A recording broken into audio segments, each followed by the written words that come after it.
औसाजी मोहिते,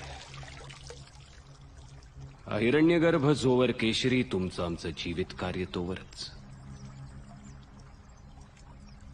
पण स्वराज्य हे डोईवर आलेल्या धगधगत्या सूर्यासारखं आहे.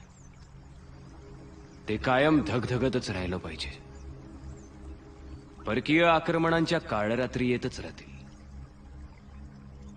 कधी ग्रीक, कधी हून, कधी शक, यमन, डच, पोर्तुगीज, तर कधी मुघल बनून.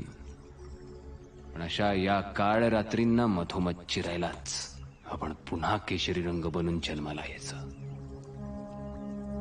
आणि हातातल्या तरवारीच्या टोकावर स्वराज्य टिकवायचं.